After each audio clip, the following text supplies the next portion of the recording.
40 दिन आदमी जमात में बुला कर ले जाते हैं, ईमान बोलने करा देते हैं, ईमान सुनने कराते हैं, ईमान करने कराते हैं, तो आदमी की हालत क्या होने लगती है, दीनी बन जाती है। अगर LKG से बच्चा शुरू करके 10th स्टैंडर्ड तक मुसलसल कुफ्र सुने, कुफ्र बोले, कुफ्र देखे, कुफ्र करे, तुम्हारा बच्चा ईमान में बाकी रह जाएगा कि कहते लो। बेंगलुरु में मेरा एक स्कूल है, मैंने 3 जनवरी को अंबेडकर हॉल में मैंने अपना एनुअल डे किया।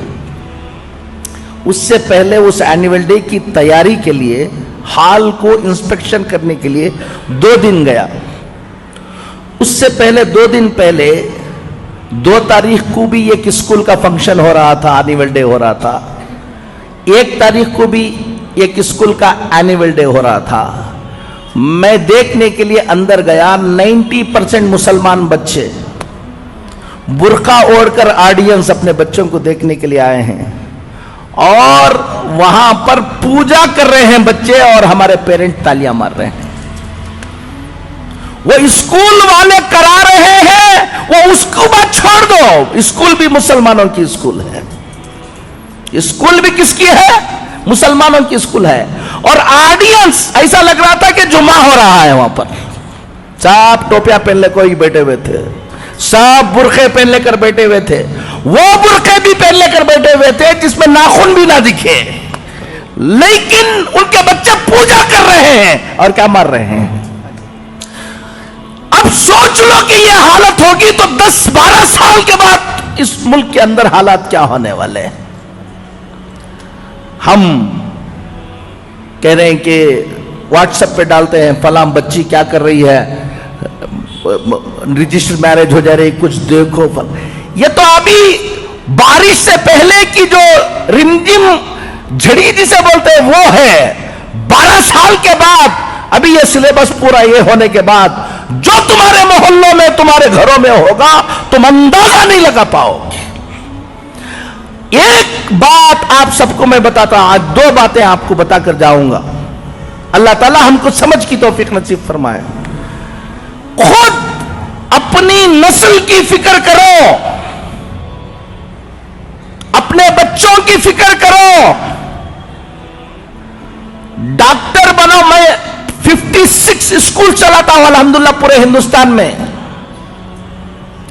ताकि हमारे बच्चे डॉक्टर बने, इंजीनियर बने, मॉडर्न एजुकेशन में आगे आए। मैं उसका दाई हूं।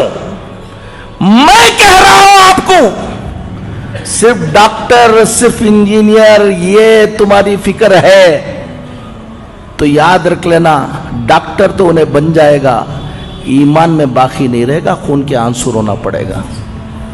वो इंजीनियर तो बन जाएगा। एक बच्ची एक गैर मुस्लिम के पीछे भाग गई। वो लोग पूरे मिलकर मेरे पास आए और आकर कहने लगे कि मौलाना हम फला हैं, फला हैं। रो रहे थे, दुख से बिलबिला रहे थे। हमारी बच्ची गैर मुस्लिम के साथ शादी कर ले रही है, क्या करना, कोई हल बताइए आप। और मैंने कहा कि कौन सी स्कूल में पढ़ाया है तुमने? तो स्कूल बताया उन्होंने, वो स्कूल जहां कुफ्र ही कुफ्र है। अब वो जोश में आकर उनके बाप ने मुझसे कहा, हजरत मेरा बस चल जाए तो मेरी बच्ची को मैं कत्ल कर दूं।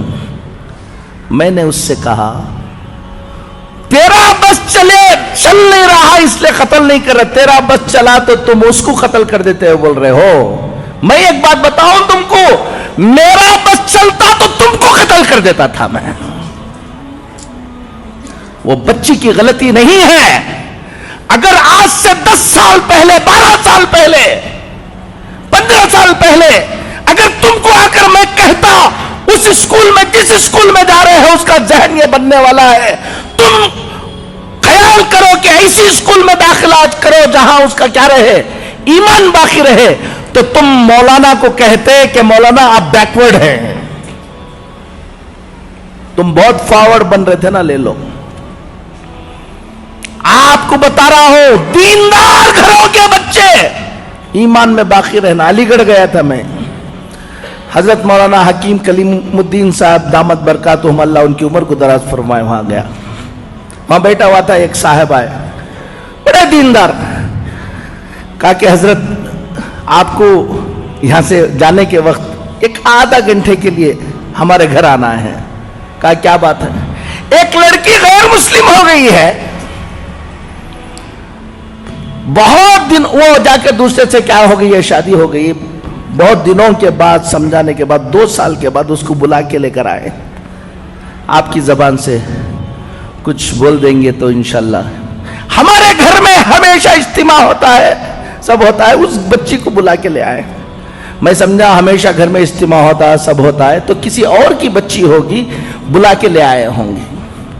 اب میں گیا، بچی سامنے بیٹھی ہوئی تھی اور بات کرنے کے لیے کہا، میں نے کہا کہ تم چھوڑ دو، میں بات کر لوں گا اس کو۔ اب اندر جانے کے بعد کہا کہ یہ کس کی بچی ہے؟ کہا کہ کسی اور کی بچی نہیں مولانا، یہ ہماری بچی ہے۔ ہر ہفتہ کیا ہوتا ہے؟ اجتماع ہوتا ہے، دیندار ہیں، سب کچھ ہیں، ان کی بچی نہیں۔ میں نے کہا کہ بیٹا تم کہاں پڑھے؟ کہا گرکل میں پڑھے حضرت ہم۔ میں نے کہا کہ علی گڑھ میں تم کو اور کوئی اسکول نہیں ملی؟ گرکل میں پڑھایا۔ کتنے بچے تھے؟ پورا گرکل کفر سکھاتا ہے، اسی کام کے لیے بنایا گیا ہے۔ اب آپ اپنی بچی کو ڈاکٹر بنانے کا جذبہ، آپ بچی کو بھیج رہے ہیں، دیکھ نہیں رہے ہیں، اور اچھے مارکس آ رہے ہیں، یہ آ رہے ہیں، یہ سب دیکھ رہے ہیں۔ میں نے کہا کتنی اور مسلمان بچیاں تھیں وہاں پر؟ کہا کہ ہم لوگ ایک 6-7 بچیاں تھیں۔ کیا کیا پروگرام ہوتے تھے، کیا کیا، اب پورا بتایا۔ میں نے ان کو بلا کر بتایا، ہفتے میں 1 مرتبہ تم گھر میں بٹھا کر اس بچی کو اجتماع سنا رہے تھے، اور صبح کو اٹھے تو شام تک وہ کفر سنا رہے تھے۔ تمہارے کفر، اس کفر کا اثر ہوگا یا تمہاری تعلیم کا اثر ہوگا؟ ایک بات ذمہ داروں کو کہتا ہوں، اپنے اپنے علاقے کے اندر ٹیوشن سینٹر شروع کرو۔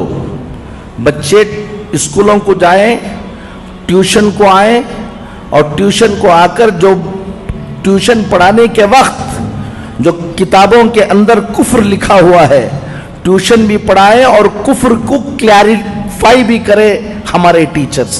اس سے بچوں کے ایمان کی حفاظت ہوگی۔ دوسری، مکتب کے نظام کو کیا کرو؟ مضبوط کرو۔ پہلے واجب تھا تو اب فرض ہے۔ اگر کوئی گھمنڈ کر کے میرا بچہ میں فلاں جگہ پڑھا لوں گا، فلاں جگہ پڑھاؤں گا، مکتب کو نہیں بھیجے گا، 15-20 سال کے بعد خون کے آنسو رونے کے علاوہ کچھ نہیں رہے گا، یاد رکھ لینا۔ ایک بات تو سب سے اہم اس وقت یہ ہے کہ اپنے بچوں کے ایمان کی حفاظت کی فکریں کرو، محنتیں کرو۔ ٹائم کم ہے، سوچیں گے نہیں۔ اپنے اپنے سب لوگ الحمدللہ، ابھی اثر یہ ہے کہ ایک طرف یہ فتنہ ہے، لیکن مسلمانوں میں بھی بڑی بیداری ہے۔